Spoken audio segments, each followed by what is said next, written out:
He paid the shopkeeper with 200 rupees note or 100 rupee notes. কি হবে? এটার answer কিন্তু হবে 100 rupee নোটস। আরেকটা এক্সাম্পল আমরা দেখে নিই। We stayed in several in the tour. কি হবে? 5 stars hotel or 5 star hotels?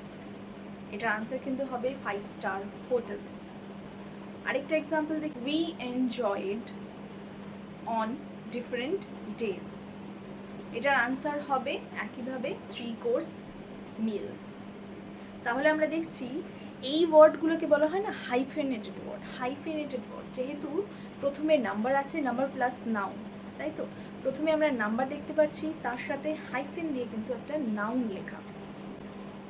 এই সব হাইফেনেটেড নাউনের ক্ষেত্রে কিন্তু কখনো প্লুরাল হয় না।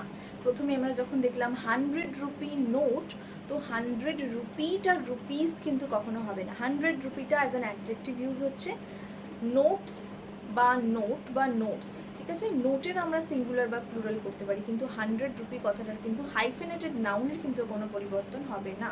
একইভাবে 5 স্টার হোটেলস, 5 স্টার্স কিন্তু হবে না।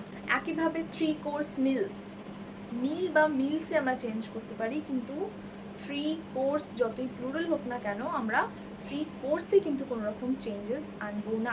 এই কোয়েশ্চেনটা তোমাদের জন্য রইল।